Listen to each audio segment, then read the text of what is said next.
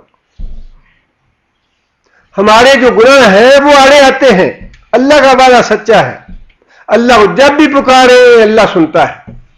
تاخیر ہماری طرف سے ہوتی ہے، کوتاہی ہماری طرف سے ہوتی ہے کہ یا تو ہم کسی گناہ میں مبتلا ہیں، وہ گناہ نہیں چھوڑ رہے، یا ہم توبہ کرنے میں دیر کر رہے ہیں، یا ہم بے صبری کا مظاہرہ کر رہے ہیں. اس لیے اللہ نے فرمایا کہ میں نے وعدہ پورا کر دیا، حتیٰ کہ کمزوری تم نے دکھائی. وَعَصَيْتُمْ وَتَنَازَعْتُمْ فِي الْأَمْرِ، اور نبی صلی اللہ علیہ وسلم کے امر کے بارے میں تم نے اختلاف کیا، جو کہ اختلاف نہیں ہونا چاہیے تھا. اللہ کے رسول سے اختلاف کرنے کی کتنا زیادہ نقصان ہوا. اب باتیں تو بڑی واضح ہیں، قرآن پڑھتے پڑھتے اللہ تعالیٰ بڑے مسائل حل کر دیتے ہیں. اب بار بار یہ باتیں ہم پوچھتے ہیں، اچھا جی یہ ہمارے مولوی صاحب نے یہ کہا ہے، امام صاحب نے یہ کہا ہے، فلاں نے یہ کہا ہے، اور آپ یہ کہتے ہیں، فلاں یہ کہتا ہے، فلاں یہ کہتا ہے. اللہ کے رسول کی بات سے اختلاف کرنے کی معمولی سی گنجائش بھی نہیں ہے شریعت میں.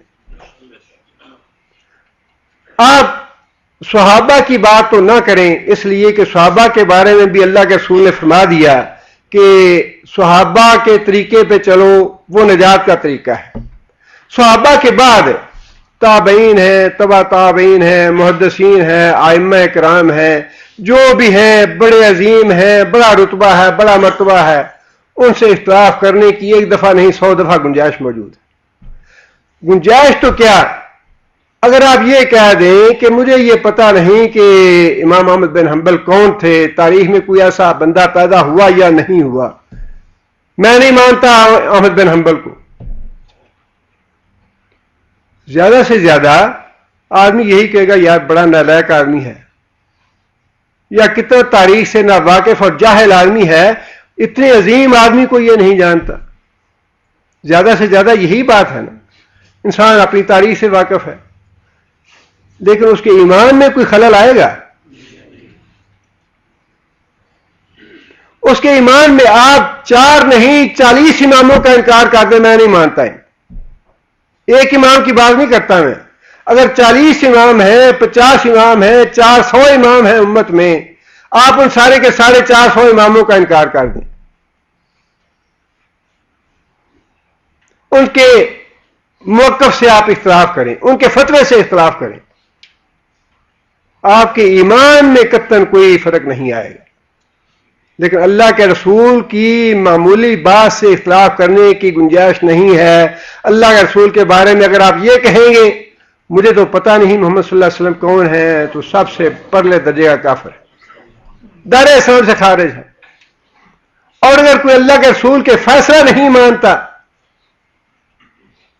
اللہ کے رسول کا حکم نہیں مانتا، اللہ کے رسول سے اختلاف کرتا ہے، تو اس کو یہ موقع یاد رکھنا چاہیے جس کا اللہ تعالیٰ نے نام لے کے بتا دیا کہ میرا وعدہ پورا ہو گیا تھا نصرت کا، لیکن میں نے اپنی نصرت جو تھی واپس اس لیے لے لی کہ تم نے اللہ کے رسول کی بات سے اختلاف کیا تھا. جھگڑے کی بات ہی نہیں ہے. قرآن بالکل واضح ہے. قرآن کی ایک ایک نص جو ہے وہ ہمارے لیے حجت ہے، اور اس کے ایک ایک حرف ایمان لانا جو ہے واجب ہے، فرض ہے. اللہ کے رسول نے فرمایا کہ تمہارے سارے نقصان کا سبب اور وجہ یہ تھی کہ تم نے نبی صلی اللہ علیہ وسلم کے حکم سے، نبی صلی اللہ علیہ وسلم کے امر سے، نبی صلی اللہ علیہ وسلم کی نصیحت سے اختلاف کیا، حدیث سے اختلاف کیا. تم نے حدیث یہی ہے نبی صلی اللہ علیہ وسلم کا قول.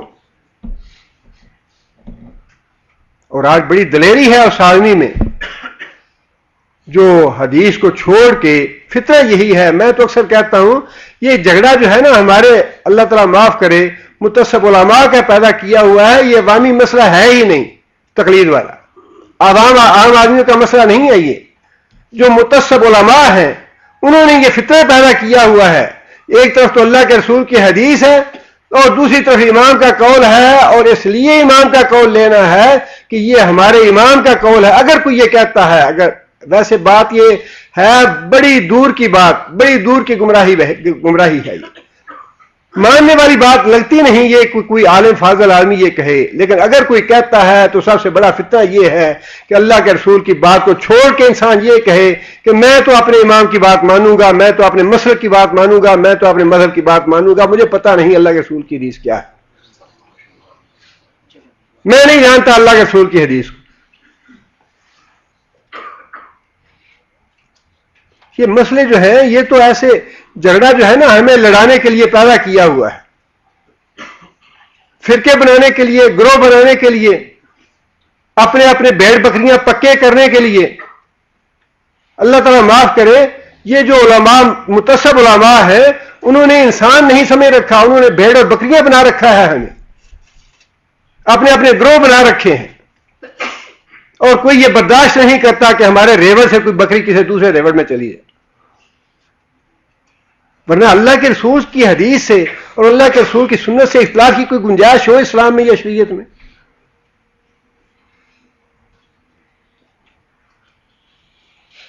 مفتی صاحب 100 دفعہ کیوں نہ کوئی بات کہتے رہے، ہمارے حضرت صاحب یا پیر صاحب یا مولوی صاحب 1000 دفعہ کیوں نہ کہتے رہے. جب اللہ کے رسول کی بات سامنے آ گئی، حدیث سامنے آ گئی، سنت رسول سامنے آ گئی، تو پھر جو بھی اسے اختلاف کرے گا اسے یہ یاد رکھنا چاہیے کہ اس کے لیے یہی خسارہ ہے یا یہی نقصان ہے، یہی رنج اور غم ہے اس کے لیے، الا یہ کہ وہ توبہ کرے.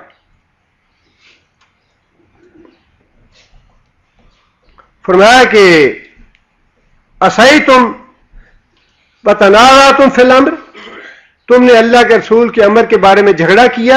وعصیتم، دیکھیے پھر بڑی وضاحت کے ساتھ اللہ نے تیسرا لفظ بھی استعمال فرما دیا، اور تم نے نافرمانی کی اللہ کے رسول کی. حالانکہ غلطی یہ اتحادی ہے، عمدن نافرمانی نہیں ہے. یہ اتحادی غلطی یوں ہے کہ جب جنگ فتح ہوتی انہوں نے دیکھی کہ فتح مل گئی ہے، مسلمان غالب ہیں، کافر مغلوب ہیں، اور لوگ مسلمان جو ہیں وہ مال غنیمت حاصل کر رہے ہیں،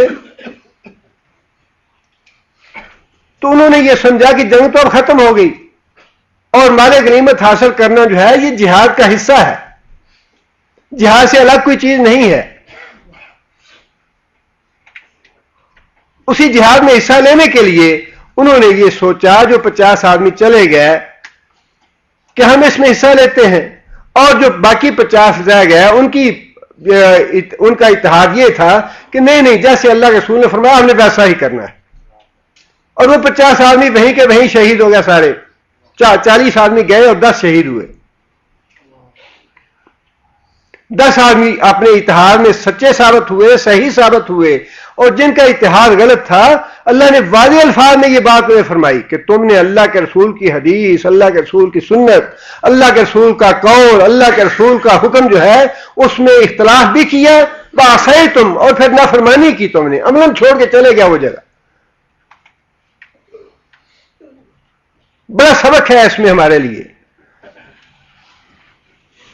انتشار پیدا کرنے کی امت میں کوئی گنجائش ہے ہی نہیں، نہ کوئی راستہ چھوڑا ہے قرآن نے انتشار پیدا کرنے کا. ہمارا مرکز اور محور اطاعت کا، فرما برداری کا صرف ایک ہی ہے، اللہ اور اللہ کا رسول صلی اللہ علیہ وسلم. اس کے علاوہ اگر کوئی دوسرا آدمی کوئی دوسرے کو اپنی اطاعت کا مرکز اور محور بناتا ہے تو اسے گمراہی کا راستہ اختیار کیا ہے، اسے فرقہ بندی کی ہے.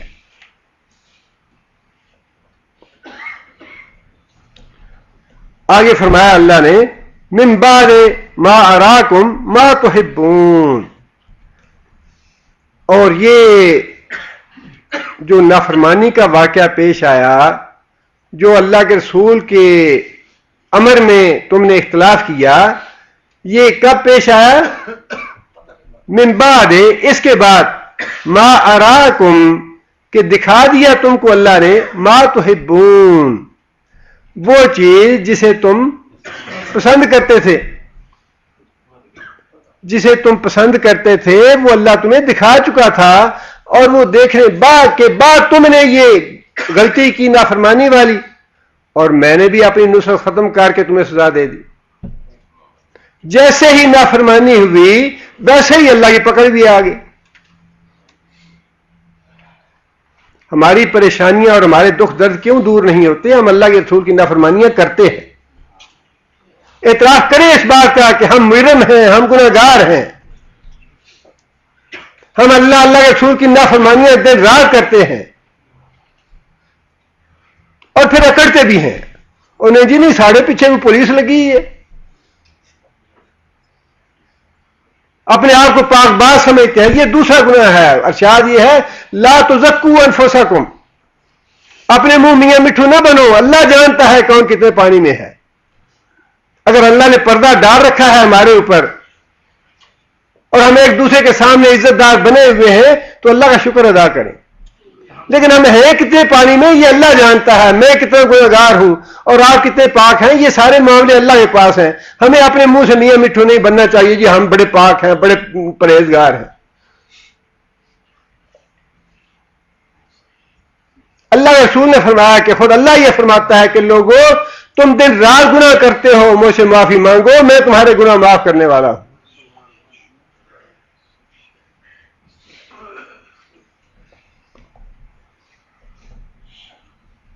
اللہ فرماتے ہیں کہ جس چیز کو تم پسند کرتے تھے وہ میں نے تمہیں دکھائی، اور اس کے بعد تم نے نبی صلی اللہ علیہ وسلم کے حکم کی خلاف ورزی کی، نبی صلی اللہ علیہ وسلم کے حکم سے اختلاف کیا، اور پکڑ جو تھی وہ اس کے بعد آئی۔ وہ تحبون والی بات کیا تھی؟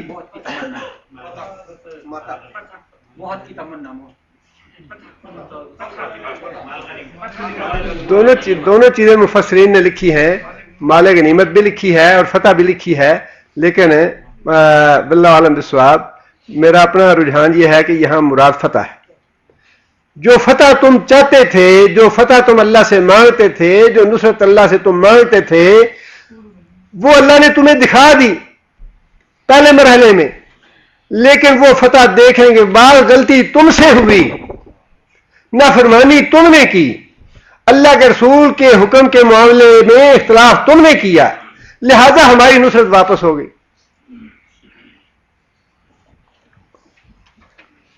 آگے اللہ نے فرمایا منکم من یرید الدنیا ومنکم من یرید الآخرہ۔ منکم، کم سے مراد کون ہے یہاں؟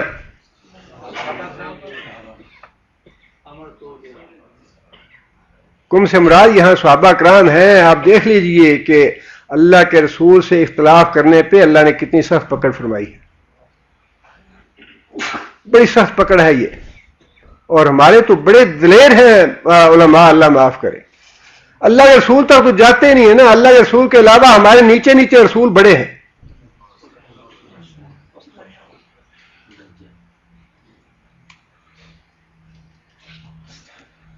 فرمایا کہ منکم، تمہیں میں سے کچھ ایسے ہیں، من یرید الدنیا، جو دنیا چاہتے ہیں، مال غنیمت حاصل کرنا چاہتے تھے، ومنکم من یرید الآخرہ، اور تم میں سے کچھ ایسے ہیں جو آخرت کے خواہش مند ہیں۔ آگے اللہ فرماتے ہیں ثم صرفکم عنہم لیبتلیکم، ثم، پہلے تم نے نافرمانی کی، تم نے اللہ کے رسول سے اختلاف کیا، پھر ہماری نصرت ختم ہوئی، ثم، پھر تمہارے اس کمزوری کے بعد، تمہاری اس نافرمانی کے بعد، اللہ کے رسول سے اختلاف کرنے کے بعد، اللہ فرماتے ہیں پھر یہ بات ہوئی، صرفکم، اللہ نے تمہیں پسپا کر دیا، اللہ نے تمہیں تمہارا منہ پھیر دیا، انہم، ان سے، کن سے؟ کافروں سے، جن کے اوپر تم چڑھے جا رہے تھے، جن کو تم قتل کر رہے تھے، جن کے اوپر اللہ نے تمہیں فتح دے دی تھی، اللہ کے رسول سے اختلاف کرنے کی وجہ سے، اللہ کے رسول کی نافرمانی کرنے کی وجہ سے، اللہ فرماتے ہیں کہ ہم نے تمہارا منہ پھیر دیا اور تم ان کے آگے بھاگنے شروع ہو گئے, تمہیں شکست ہو گئی, تم پسپا ہو گئے.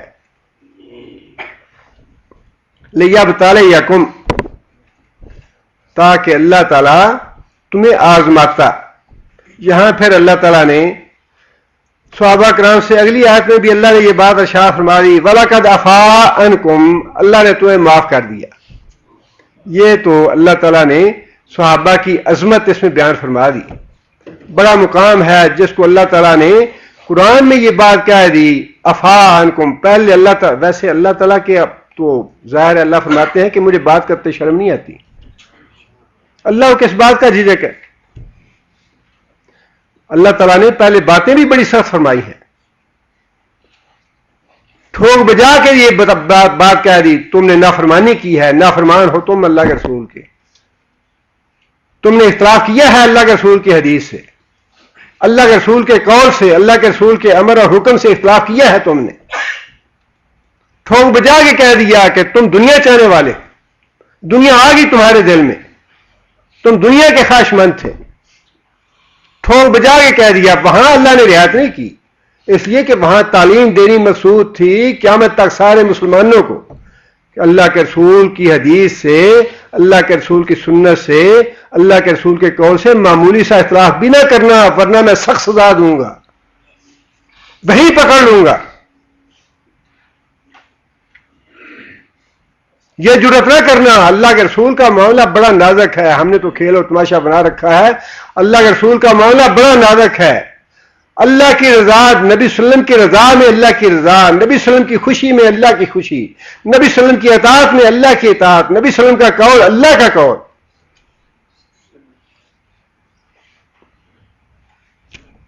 لیکن آگے پھر اللہ تعالیٰ نے صحابہ کرام کو, چونکہ اتنی سخت باتیں تھیں, اس لیے ضروری تھا کہ اللہ تعالیٰ ان کی تسلی اور اطمینان بھی کر دیتے کہ تم نے جانیں دی ہیں تو واقعی وفادار ہو اللہ اور اللہ کے رسول سے. وقتی طور پہ تم سے لغزش اور کوتاہی ہو گئی, اور وہ کوتاہی اور لغزش جو تھی اللہ نے تمہارے معافی مانگنے پہ یا تمہارے معافی مانگے بغیر تمہارے گزشتہ اعمال دیکھتے ہوئے عفا عنکم, تمہیں معاف کر دیا. اللہ نے گویا سرٹیفکیٹ دے دیا, رضی اللہ عنہم ورضوا عنہ, وہ ان سے راضی ہو گیا, اللہ ان سے راضی ہو گیا. اور اللہ کے معاف کرنے کے بعد, اللہ کے راضی ہو جانے کے بعد اس بات کی قطعاً کوئی گنجائش نہیں رہتی کہ انسان صحابہ کرام کے بارے میں کوئی نازیبا کلمات کہے یا نازیبا بات کہے. فرمایا کہ اللہ کی لعنت ہے, فرشتوں کی لعنت ہے, اہل ایمان کی لعنت ہے اس آدمی پہ جو صحابہ کرام کے بارے میں کوئی نازیبا کلمہ کہتا ہے.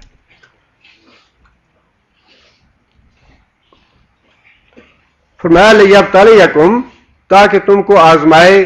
پھر وہی بات کہ یہ جو رنج پہنچا, صدمہ پہنچا, اور یہ جو کیفیت ہوئی, اللہ فرماتے ہیں یہ سزا کے طور پہ نہیں تھی, بلکہ اس میں بھی تمہاری یہ بھلائی تھی, تمہاری یہ آزمائش ہونی تھی, اور تمہارا ایمان ہم نے جانچنا تھا, اور ایمان جانچنے کے بعد ہم نے تمہیں بلند درجات دینے تھے. یہ اس میں مصلحت و حکمت تھی. اور پھر آگے اللہ نے فرمایا کہ اللہ نے تم کو معاف کر دیا.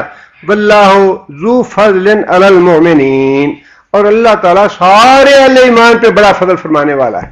جس کا مطلب یہ ہے کہ یہ بات صرف صحابہ کرام کے لیے نہیں ہے, قیامت تک کے مسلمانوں کے لیے ہے.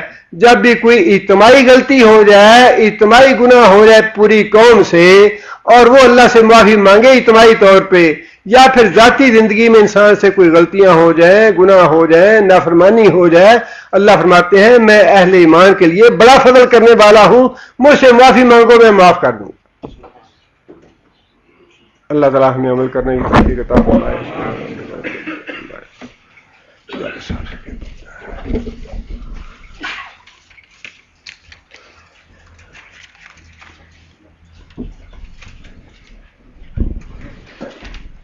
أعوذ بالله من الشيطان الرجيم.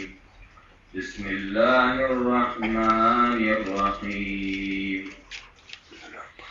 وكأي من نبي قاتل معه ربيون كثير فما ظنوا بما أصابهم في سبيل الله وما ضعفوا وما استكانوا والله يحب الصابرين وما كان قولهم إلا أن قالوا ربنا اغفر لنا ذنوبنا وإسرافنا في أمرنا وثبت أقدامنا وانصرنا على القوم الكافرين فأتاهم الله ثواب الدنيا وحسن ثواب الآخرة والله يحب المحسنين يا أيها الذين آمنوا إن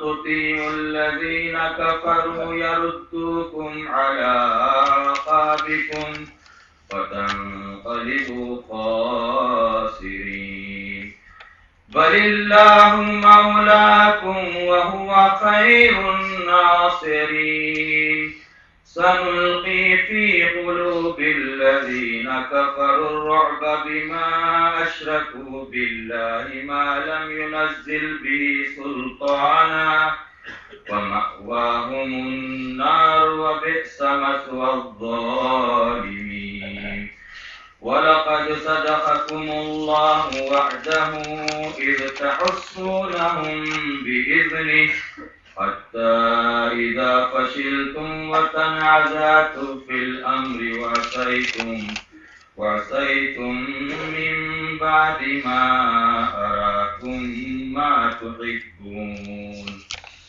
منكم من يريد الدنيا ومنكم من يريد الآخرة ثم صرفكم عنهم ليبتليكم ولقد عفا عنكم والله ذو فضل على المؤمنين إذ تصعدون ولا تلعون على أحد والرسول يدعوكم في أخراكم فأصابكم غما بغم لكي لا تحزنوا على ما فاتكم ولا ما أصابكم والله خبير بما تعملون.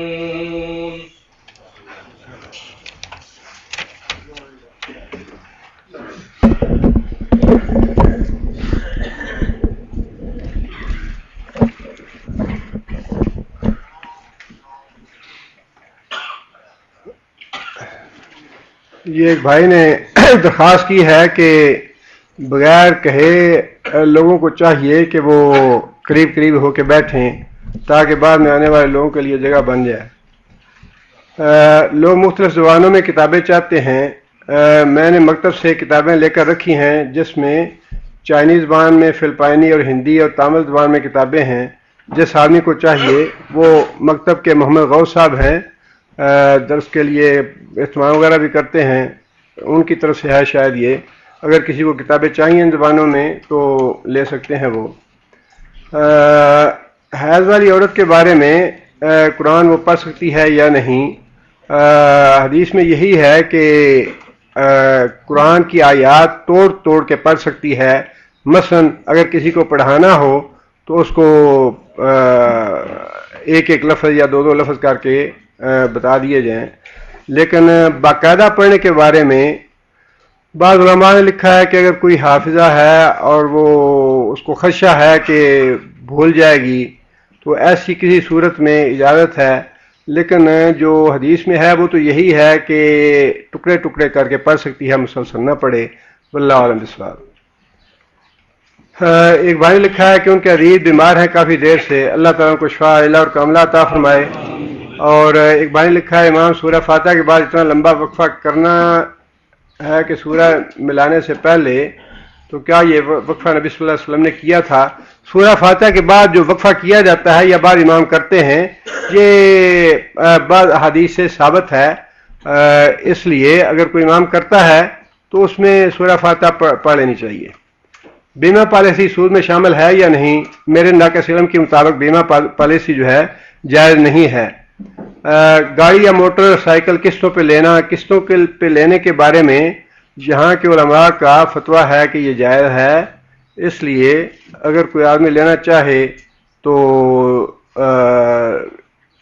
ان علماء کے فتوے کے مطابق لے سکتا ہے۔ بعض علماء کا فتویٰ یہ ہے کہ یہ جائز نہیں ہے، اور اس معاملے میں میری ناقص رائے جو ہے وہ یہی ہے کہ نہ لیا جائے تو بہتر ہے۔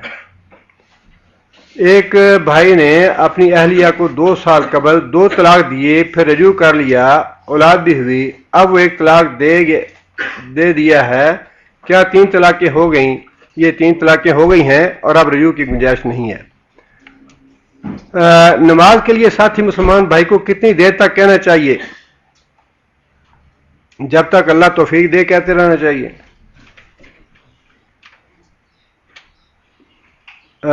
ایک شخص نے پاکستان چھٹی جاتے ہوئے اس کے دوست نے اس کو ریال دیے، ایئرپورٹ سے نکلنے کے بعد راستے میں لٹ گیا اور اس واقعہ کی رپورٹ نہیں کی، نہ ہی اس کی کوئی شہادت موجود ہے، شرعاً اس کا کیا حکم ہے؟ ایسے واقعے میں اگر تو جو امین ہے، جس کے پاس امانت رکھی گئی ہے، اس نے اس کی حفاظت کی پوری کوشش کی ہے، جس طرح اپنی چیزوں کی کرتا رہا، اس کے باوجود وہ چیز چلی گئی تو پھر وہ مالک کی چلی جاتی ہے، اس کو لینا جو ہے وہ اس کا حق نہیں بنتا اگر اس نے حفاظت کی ہے، اور اگر بے پرواہی کی ہے، غفلت کی ہے، تو پھر اس کو واپس کرنا چاہیے۔ اب یہ معاملہ جو ہے یہ اعتماد والا ہے، نہ تو اس آدمی نے رپورٹ کروائی ہے، نہ اس واقعے کا کوئی گواہ ہے۔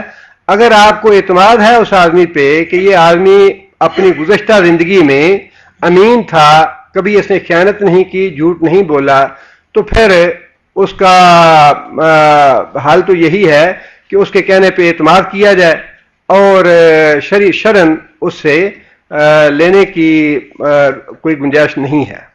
واللہ اعلم بالصواب۔ کیا نظر ماننا درست ہے؟ نظر ماننا جائز ہے شرعاً، لیکن اس کی حوصلہ افزائی نہیں کی نبی صلی اللہ علیہ وسلم نے۔ نبی صلی اللہ علیہ وسلم نے فرمایا کہ جو آدمی نظر مانتا ہے، ہوتا تو وہی ہے جو اللہ نے کرنا ہے، لیکن اللہ تعالیٰ بخیل آدمی کے مال سے پیسہ نکلوا لیتے ہیں۔ مطلب یہ ہے کہ ناجائز نہیں، لیکن اس کی حوصلہ افزائی نہیں فرمائی۔ انسان کو مصیبت آئے بغیر اللہ کی راہ میں صدقہ کرنا چاہیے۔ کیا بیٹی کے گھر میں شادی کر سکیں؟ لڑکا سعودی عرب میں رہ چکا ہے، اس کا عقیدہ صحیح ہے، گھر والے کا عقیدہ خراب ہے، تو کیا شادی کرنا درست ہے؟ اگر لڑکے کا عقیدہ درست ہے اور آپ یہ سمجھتے ہیں سعودی عرب میں رہ کے لڑکے کے معاملات عبادت کے درست ہیں، تو پھر گھر والوں کے معاملات جو ہیں ان کی وجہ سے آپ کو یہ تعلق یا رشتہ ترک نہیں کرنا چاہیے، اور اللہ تعالیٰ سے اصلاح کی دعا کرتے رہنے چاہیے ان کے گھر والوں کے لیے بھی۔ والدہ کا مکان ہے، ہم لوگ 5 بھائی اور بہنیں ہیں، ایک بھائی کا انتقال ہو گیا، ان کی اولاد ہے، اس کی تقسیم کس طرح عمل میں آئے گی؟ بھائیوں کا 2 حصے اور بہن کا 1 حصہ ہے، جتنے بہن بھائی ہیں اسی حساب کے ان کے حصے بنا کے ان میں تقسیم کرنے چاہیے۔ اکیلا آدمی جماعت تکبیر کہہ کے نماز پڑھ سکتا ہے؟ بالکل پڑھ سکتا ہے، اور اس کا انشاءاللہ بہت زیادہ اجر و ثواب ہے۔ پاکستان میں صالح حکومت آنے کی دعا کی جائے۔ تمجید صاحب میکینک کے بھائی بیماری کی وجہ سے پیر کا انا للہ و انا الیہ راجعون بھائی ہیں، بیماری کی وجہ سے ان کا پاؤں کاٹا گیا ہے اور ان کے لیے درخواست کی گئی ہے، دعا کی اللہ تعالیٰ ان کو شفا عاجلہ اور کاملہ عطا فرمائے۔ میرا بھتیجا 10 ماہ سے بیمار پڑا ہے، اللہ تعالیٰ شفا عاجلہ اور کاملہ عطا فرمائے اسے۔ بعض اوقات قرآن مجید پڑھتے پڑھتے 1 منٹ 2 منٹ قرآن مجید کھلا پڑا رہے تو اونگ آ جاتی ہے، ٹیک لگائے ذکر کرتے 1 منٹ اونگ ہوتی ہے تو وضو ناقص ہو جاتا ہے کہ نہیں؟ ٹیک لگانے سے اگر نیند آئے تو وضو دوبارہ کرنا چاہیے، اگر ٹیک کے بغیر اونگ آ جائے تو انشاءاللہ وضو نہیں ٹوٹتا، لیکن ذکر کرنے کے لیے وضو کرنا ضروری نہیں ہے، اور نہ ہی قرآن مجید کی تلاوت کرنے کے لیے وضو ضروری ہے۔ وضو کے بغیر بھی انسان ویسے پاک ہو، لیکن وضو کے بغیر بھی انسان قرآن کو چھو سکتا ہے، تلاوت کر سکتا ہے، ذکر کر سکتا ہے، انشاءاللہ اس میں کوئی حرج نہیں۔ ایک بھائی نے لکھا ہے کہ ان کے بہنوئی ایکسیڈنٹ میں انتقال کر گئے ہیں، اللہ تعالیٰ ان کی مغفرت فرمائے۔ اور ایک بھائی نے لکھا ہے کہ بس کا ڈرائیور ہوں، قرآن کی تلاوت یا قرآن کی تفسیر ٹیپ ریکارڈر پر سننے کے لیے لگاتا ہوں، بعض لوگ منع کرتے ہیں کہ باتیں آدمی شور کر رہے ہیں، ہمیں گناہ گار نہ بناؤ، تو میں کیا کروں؟ انشاءاللہ امید یہ ہے کہ اس کا وبال آپ پہ نہیں ہے۔ جو لوگ شور کرتے ہیں یہ ان کا فرض ہے کہ وہ خاموش رہیں اور خاموشی سے سنیں، اگر وہ نہیں سنتے تو انشاءاللہ آپ کے لیے اس میں نقصان نہیں ہے۔ دوسری بات یہ ہے کہ صبح شام کے اذکار اور رکوع اور سجدے کے اذکار، دونوں سجدوں کے درمیان اذکار میں تھوڑا تاکہ دوسرے ساتھی بھی سنیں یا مجھ سے سوال کریں تو یہ جائز ہے، یہ درست نہیں ہے۔ خاموشی سے تاکہ دوسرے ڈسٹرب نہ ہوں، دوسروں کو سنانا مطلوب نہیں ہے، بس اتنا اونچا ہو سکتا ہے یا اس کی رخصت ہے جتنا انسان خود اپنی آواز سن سکے، لیکن دوسرے کو نماز مسجد میں جا کے دوسرے کو ڈسٹرب کرنا یہ درست نہیں ہے۔ یہ ایک بھائی نے لکھا ہے کہ عبد الرحمن کیلانی اور حافظ عتیق الرحمن کیلانی سے آپ کا کیا رشتہ ہے؟ عبد الرحمن کیلانی میرے چچا ہیں اور عتیق الرحمن ان کے بیٹے ہیں، چچا بھائی ہے میرا۔ بسم اللہ الرحمن الرحیم، الحمدللہ رب العالمین، الرحمن الرحیم، مالک یوم الدین، ایاک نعبد و